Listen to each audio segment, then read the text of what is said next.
All right, welcome back. And we're going to get into a conversation right away. We are having a conversation this morning on post-traumatic stress disorder, also known popularly as PTSD.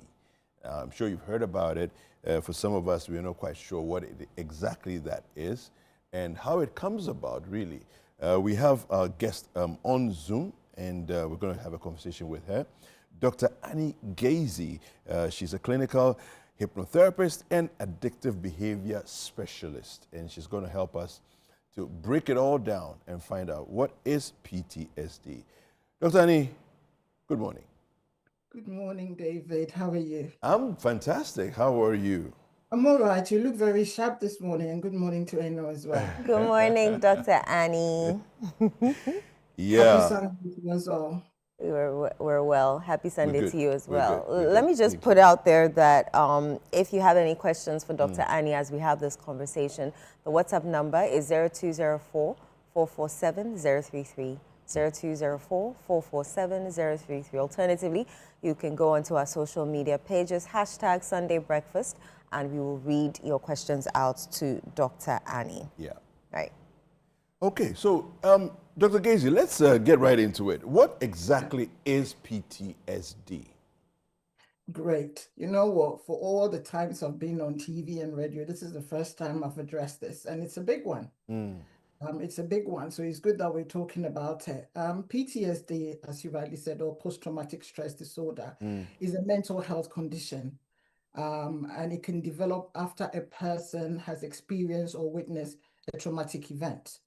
So when someone is exposed to a very traumatic event, such as it could be an accident, it could be an assault, it could be a form of abuse, or if we look back to, and my prayers to goes to the family and the whole of Ghana really, about the incident that happened on Wednesday, that's quite traumatic. Yeah. For even the family, as well as everybody that witnessed, and people who were there, and the whole nation, because I was talking to people, actually my family, my sister, and she was actually in tears about it because she told me about it. So such a thing is quite traumatic.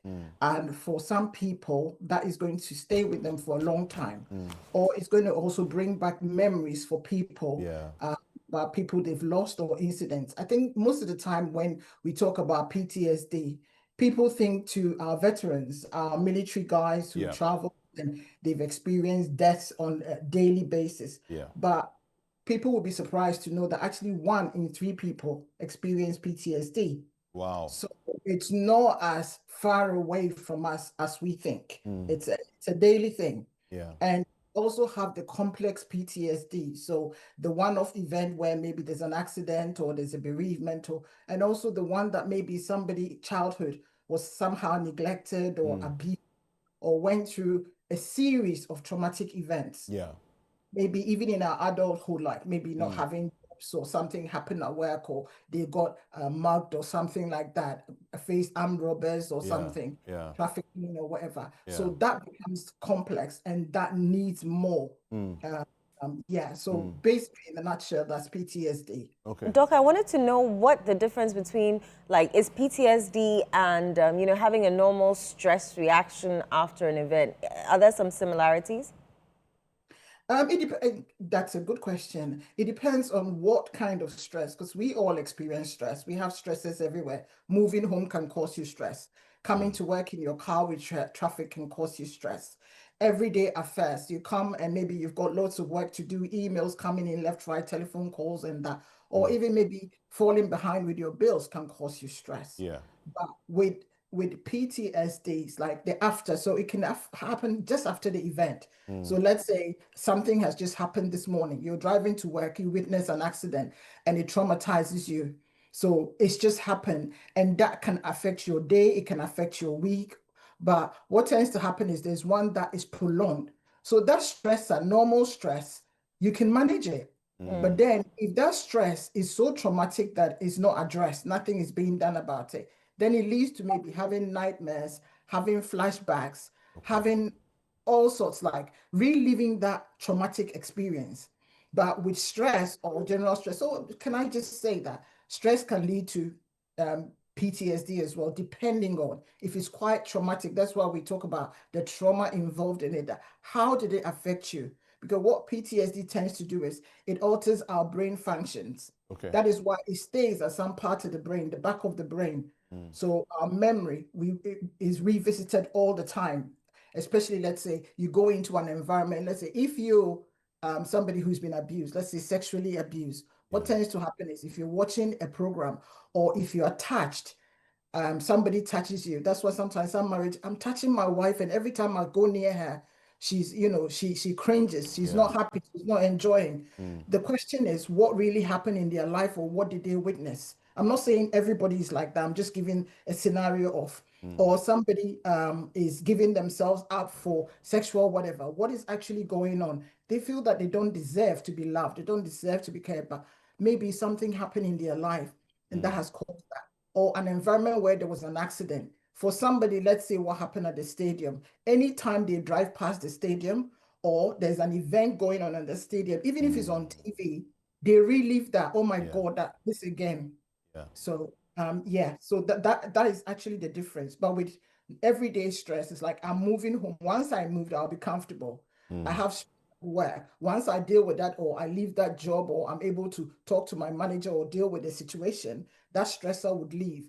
I'm not well and it's causing me stress. If I see my doctor, I take my medications, or I see a therapist, I can handle that.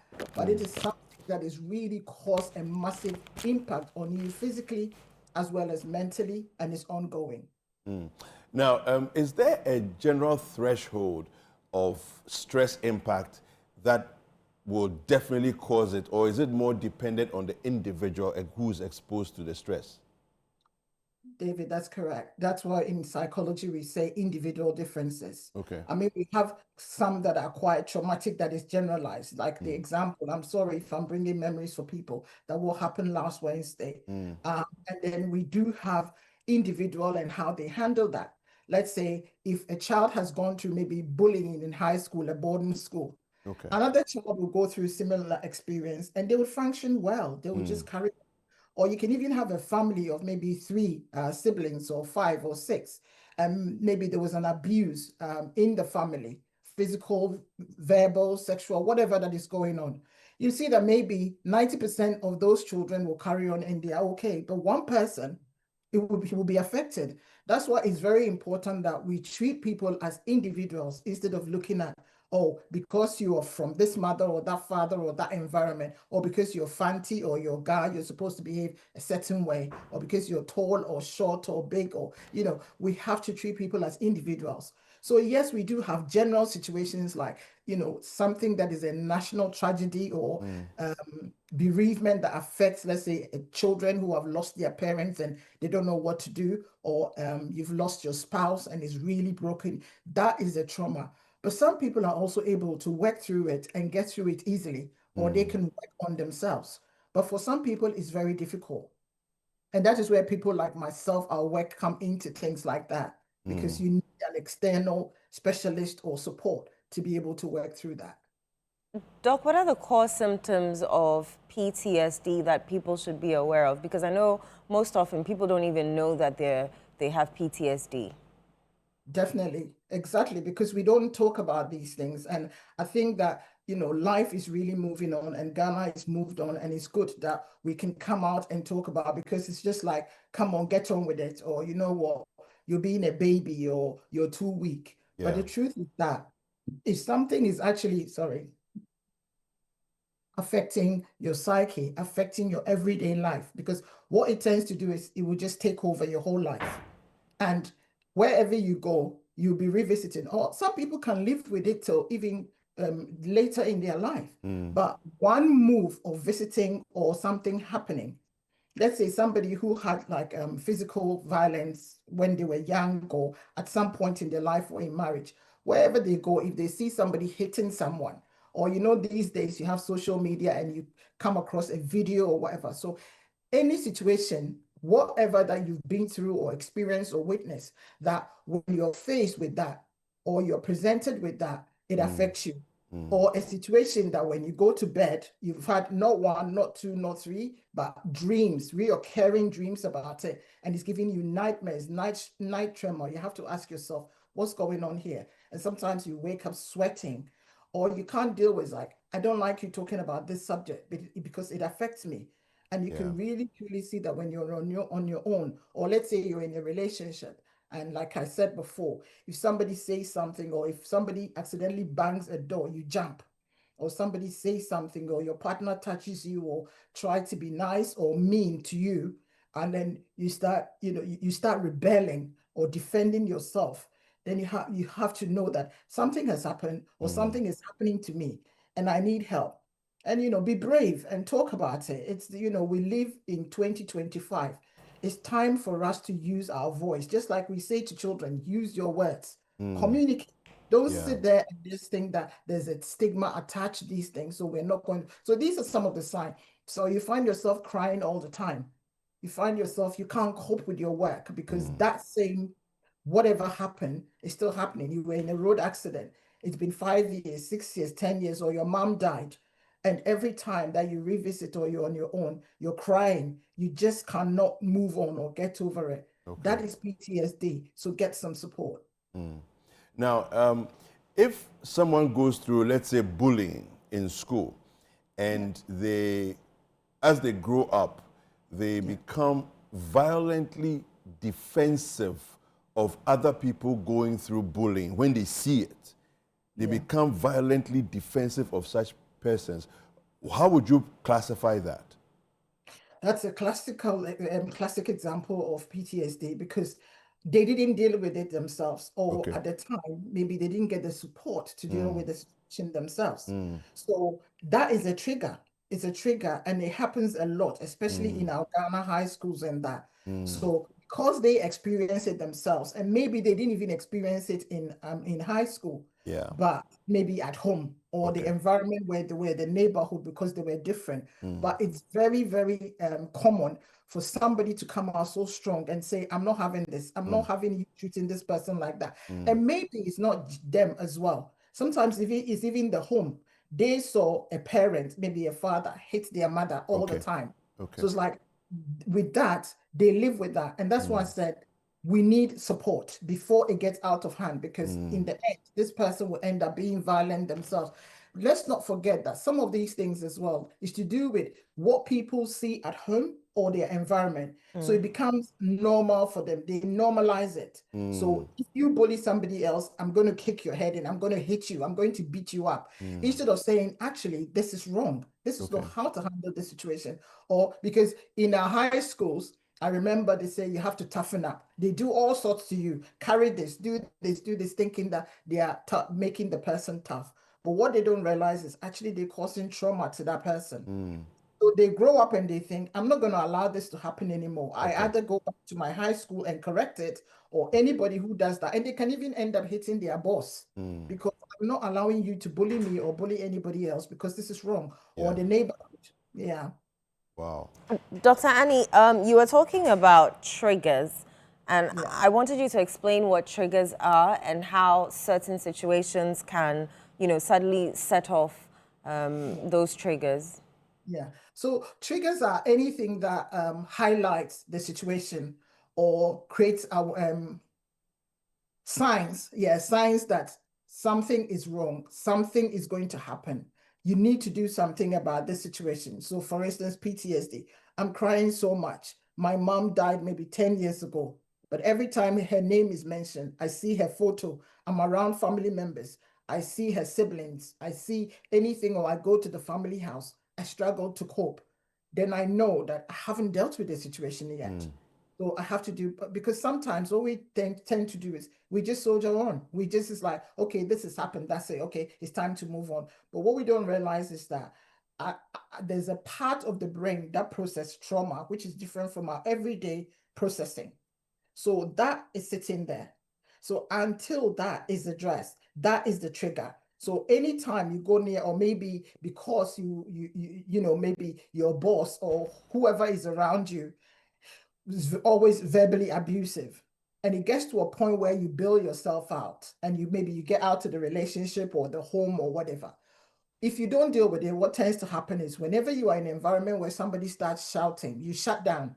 Either you shut down or you become very defensive. Like David said, you become very defensive. It's like, I'm not, you wouldn't, sometimes people wouldn't say it out loud that I'm not taking this anymore. But in your head, you're telling yourself, that's it. I'm done. I'm not taking this anymore. That's why we have these sociopaths and psychopaths and that things that have been done to them in childhood or they've experienced in childhood, they end up doing to other people because they feel, you know what, you have to pay back. So it could be that a male will say, every woman in this age group, somebody who is 40 or 50, because maybe their mother or their abuser was a certain age, was a certain woman, dressed a certain way. So if you cross his path and you have red hair and you wear a certain dress, a certain perfume, then you're in trouble. Okay. You become his victim because it reminds him of his abuser. It reminds him of the mother who didn't treat them well, or the father who sexually assaulted them, or an uncle or a brother or whatever. So these are, I'm sure, am I answering your question? Yes, Sorry. you are, Doc.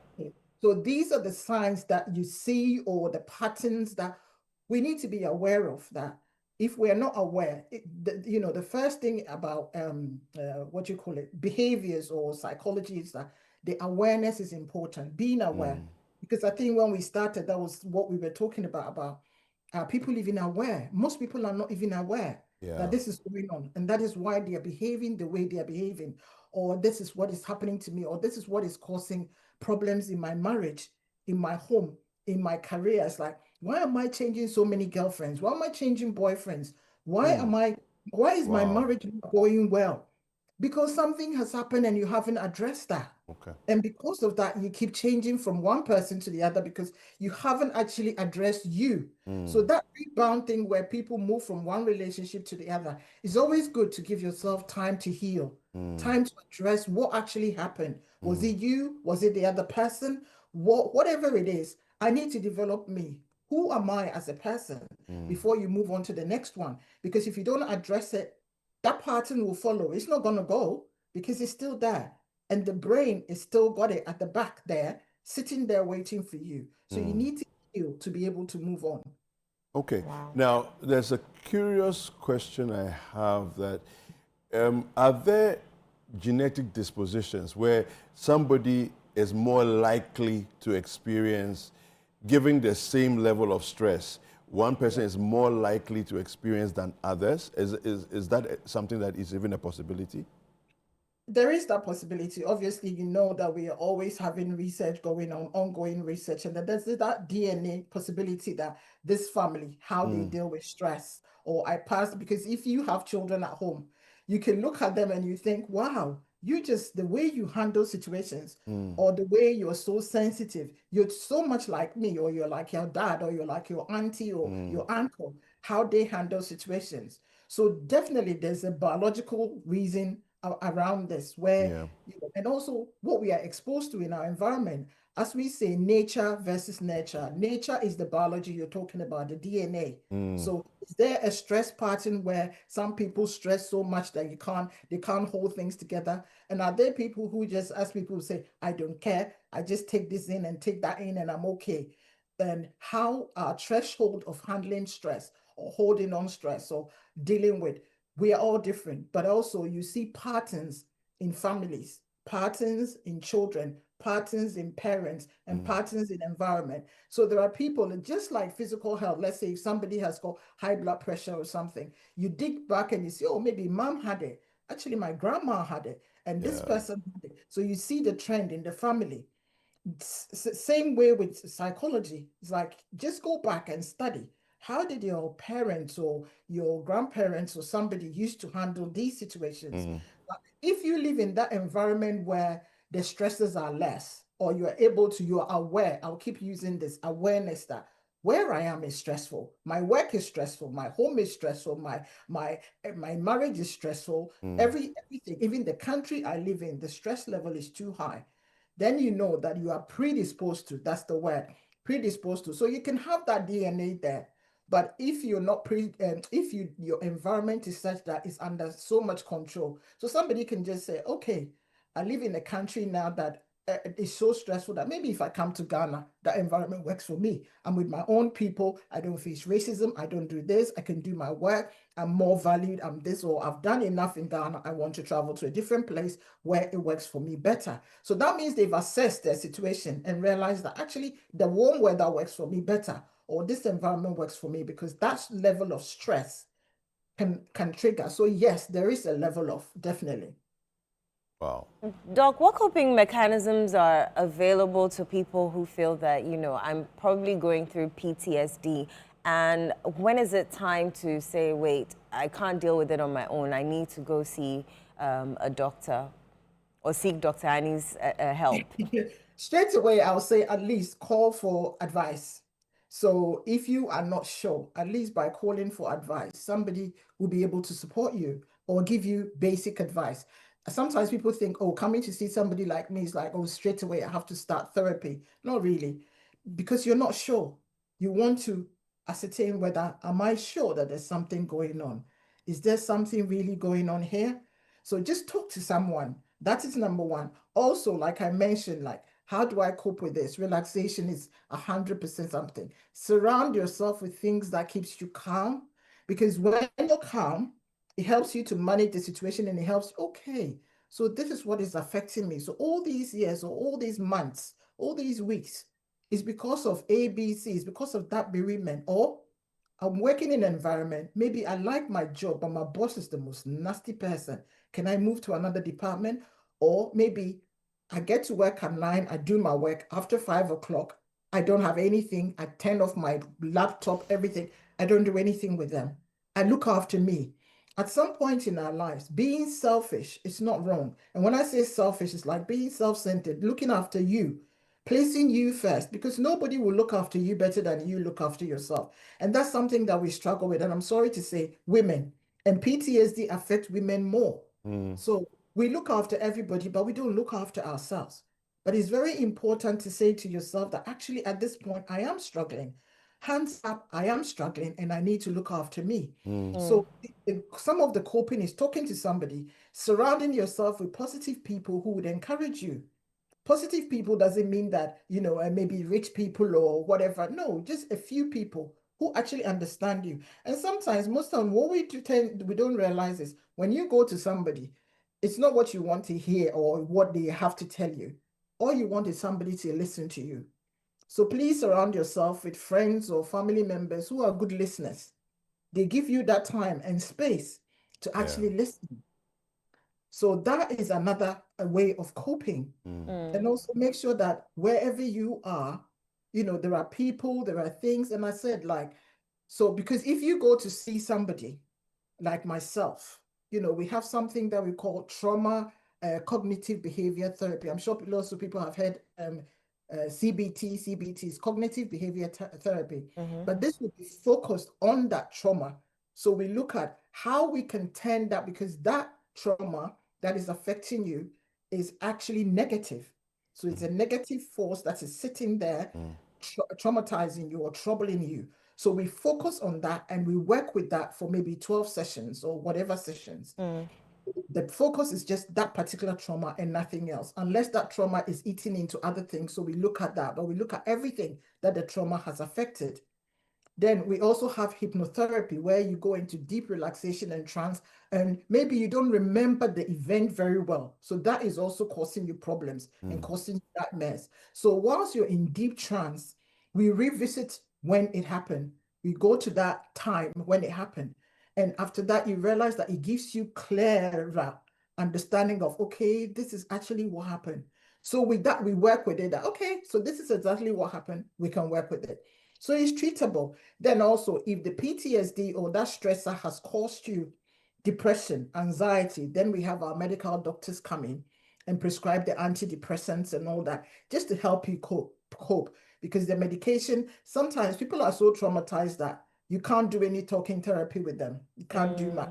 So first of all, you need the medication to reduce the level of anxiety, the depression, because they can't even talk through it. They are so traumatized that they can't talk through it. So we have medical treatment where you have your antidepressants and that.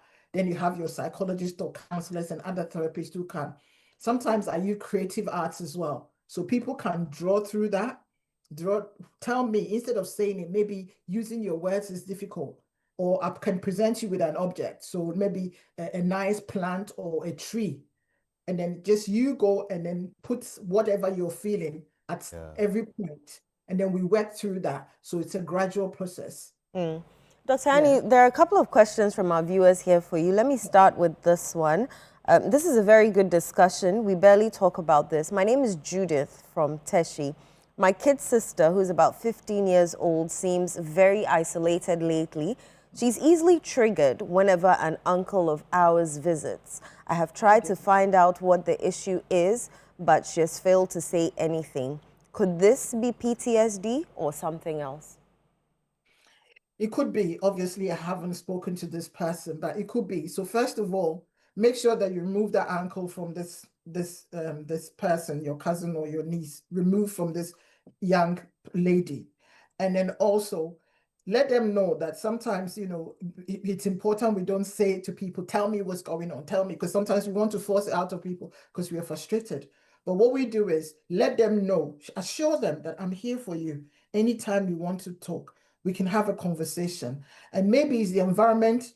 Also look at it. There are people where even their childhood homes and that haunts them because of what happened there. Is this person in that same environment that whatever happened?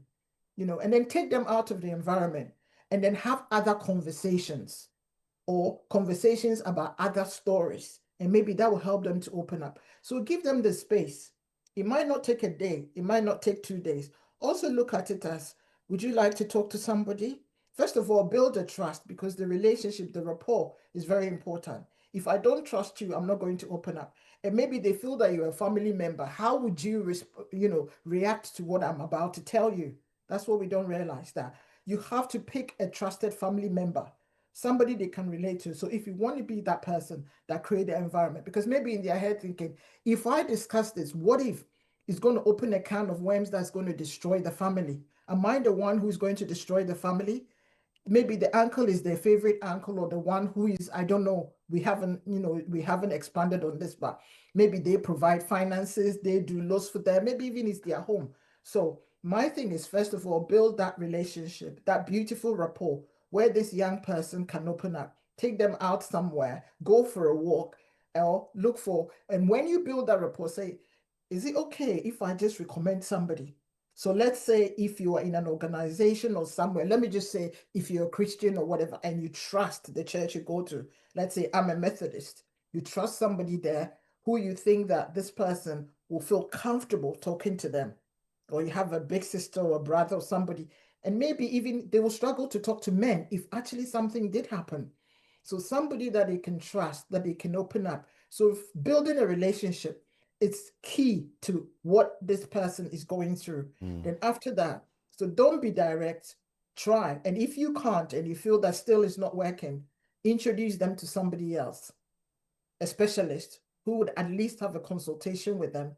And gradually they will open up, because it's very, especially in our culture, trust me, it's very, very difficult for people to open up because they don't know how the response is going to be. Yeah. And maybe it's going to come back. And maybe they're already feeling guilty that it was their fault, that whatever happened. All right, there's another question here. It says, this is coming from Mr. Exclusive Stitches, and it says, please, can it also be caused by being orally abused by parents, wife, husband, peers, etc.? And also, when you keep having flashbacks or memories of some events, for example, a sister who died accidentally in a river, etc., and so on, are all of these related to PTSD? Everything you described, 100%, yes. When you say orally abuse, I'm Yes, taking as an insult, verbal abuse, yes. insults and all that. Yeah. Definitely. That's why, in my talk earlier, I said that these are some of the things that affect even marriages and even at work. Yeah. Because if you've been verbally abused as a child and people are saying all sorts, and like Anne O'Reilly said about our schools, and that people are always saying things to you, or people are calling you ugly or fat. And that's why I always say to people, that word obolo gets to me, because it's a stigma. Yeah. You're being put in a box Yeah. already.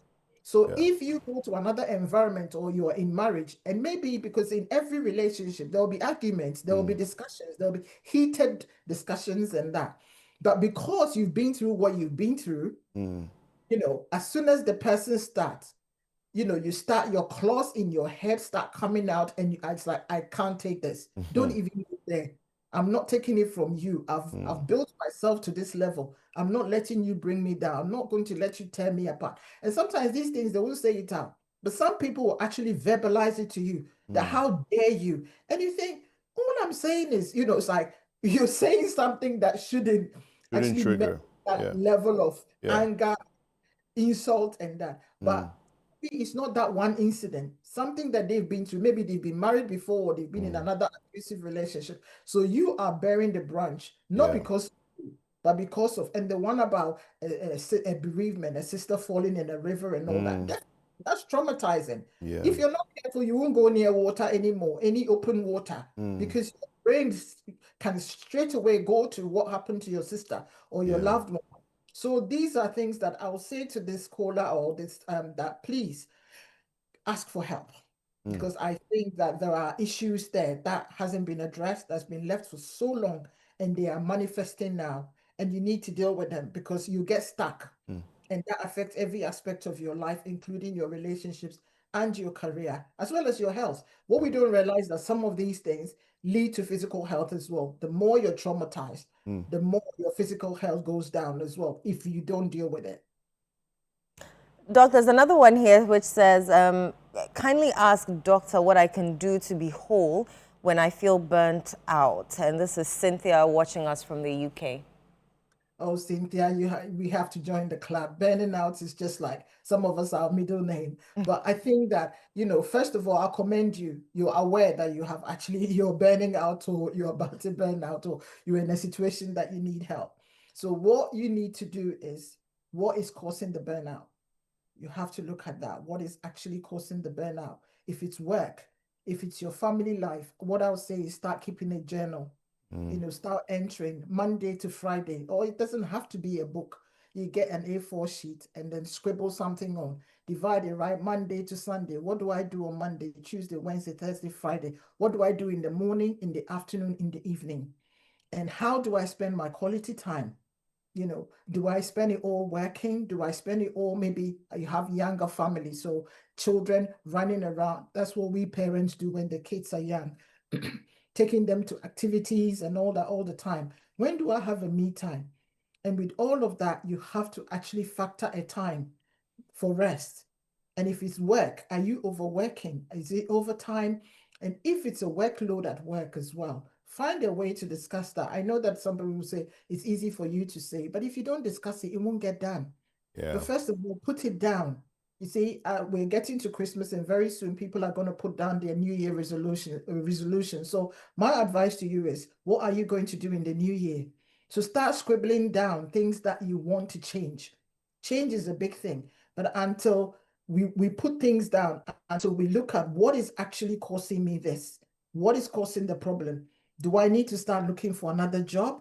Do I need to start reducing my hours a bit? Sometimes all you need is maybe a month or two or a few weeks to get your life back. And look at the pattern in your life. Is it the environment where you are, where you live, the people around you, the people you associate with? Sometimes we have work Monday to Friday. We have other societies. Then Sunday we have all day church, this, that. Am I doing it all? Can I also delegate for somebody to also take on some of the work I do? Can the kids start bathing themselves? Can they start cleaning? Can they start? So when we write things down, we are able to execute them. Then you start taking them off one by one. Okay, this is where my problem is. This is what is affecting me. This is how I have to do it. It won't take a day. And that's the thing, going through therapy or looking after yourself or your wellness, well-being, learning these things doesn't take a day. It's not a quick fix, like you go and then a doctor will give you medication, maybe 2-3 days, you start seeing changes. Sometimes the change won't take a day or a week. What I'll say is patience, because we get frustrated and then we stop because we feel that, well, I've done all that they said I should do. It's been 1 week now or 1 month and I'm not seeing anything. If you're not seeing anything as well, you need to revise it, review it. What am I doing that is actually not working? Maybe I'm stressing myself about I need to meet all these goals, or I have this dream that I want to achieve, this ambition that is die hard that I need to achieve. Is it reasonable? That's why in business and that they have this thing about setting smart goals. Are they smart enough? Are they realistic enough? Are they measurable? I want to lose weight. How much weight and when? So you set goals and milestones. By the end of December or November, I want to achieve this. December, I want to achieve this. January. If you're not able to achieve them, don't beat yourself too much. Maybe you have to look at it. Is it realistic? Or review it and push it to the following month, because that particular month you were so busy that you couldn't achieve it because you had events and activities. So don't punish yourself, but work through these things gradually. And if you need support, maybe other people to support you as well, put them in the list that you're writing, that these are the people that can help me to get to where I would like to, or would help me to be more calm and more relaxed. Doc, the question here says, my mother died about a year ago. I still have flashbacks almost on a daily basis of all that happened prior to when she died at the ICU. I still cry, not like every day as I used to, but at least every other day. Am I exhibiting signs, symptoms of PTSD? I think this one is a given. Yeah, right? I can see that. I can see that. I mean, if you have to remember that the trauma needs to be affecting you. So if you are crying all the time, you're having flashbacks, you're dreaming and you're seeing everything that happened. Sometimes even maybe things didn't go well in the hospital, or your mom struggled before they died, and that definitely I can see that you could do with bereavement counseling. You know, you need a closure. I don't Yeah. know where you are and whether you're close to, maybe even just visiting the grave, doing something with people. It could be calling a few friends and family, sitting there. One of the things that really work, if you won't see a therapist, is to talk about it. Talk about who was mom when she was alive. What was her favorite? Did she like singing? Did she like cooking? Cooking her favorite food and sharing with people. Doing some of the things that she used to do, or the things that you used to do with her. So Yeah. maybe you going to church or wearing a particular clothing, attire, and that. Do it and share with other people. By doing it, it will give you a closure, because it sounds to me that you haven't had a closure with your mom's death. So Okay. you need a closure for you to move on. So do these things. But if you still feel that, oh my God, I'm really struggling, please contact a therapist and work through this, because you loved your mom so much. But your mom, what you have to ask yourself was, what would mommy want for Yeah. me? Yeah. Where would they want me to be? And think about the positive things that mommy would want me to be alive, would want me to be happy. Leave mommy a legacy, and the legacy will be, I'm going to be happy for my mom. I'm going to do these things to make her proud of me. And visit the grave, put some flowers or something on, and just rejoice, or write a poem and go and put it. And then share that with your friends and family. And I think that will give you that closure that you really, really do deserve. All right. Final question here. This one says, I lost my close friend through a road accident a couple of months ago. We were, said, anytime I'm sitting alone, I keep having flashes of his accident, and my heart, palpitates and beats fast. I simply can't seem to get over it. This is Amin from Tamale. I mean, I'm so sorry. I'm so sorry to hear that. Obviously, you're traumatized by this and the events and everything. I mean, I'm sorry. This would even could be that even when you sit in a car or a bus or wherever, when you're on the roads, it's not going to be easy. Again, you need a closure to this. It's very fresh, because you said a month ago or a few months ago. So one thing we have to remember is, I'm not sitting here saying you're not allowed to grieve.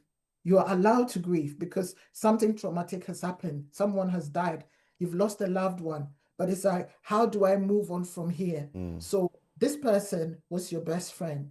What was he like? Just like I said to the other person, revisit the beautiful life that you had with them. Visit their grave. Do some nice things. Talk to others as well about this. That's something that we don't do. We struggle when we're in pain. We struggle to talk about it. Yeah. If you're not ready, I'll say a month is too soon. If you're not ready, that's okay.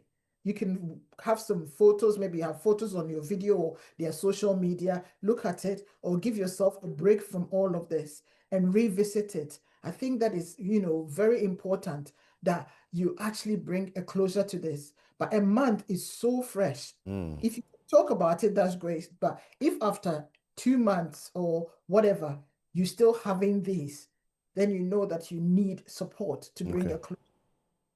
All right. Thank you very much, Dr. Annie Gaisie. We've been speaking with Dr. Annie Gaisie, who is a hypnotherapist and an addictive, what's the... Behavior specialist. Yes, as well. She has been helping us to break down this discussion on PTSD, which seems to be something that's quite pervasive in our society, particularly because we've not been dealing with it over so many years and people have so many experiences through this. So you can reach out to her as well, and any other therapist as well, you know, to try and get some help. Thank you very much, Doc, for joining us this morning on the conversation. Thank you very much. All right. So, you know. Yeah, interesting. I've learned a lot. Yes, so have I. Yeah, so PTSD is real, people. If any of the things that Doc said triggers you or makes you think about it, then maybe it's time to get some help.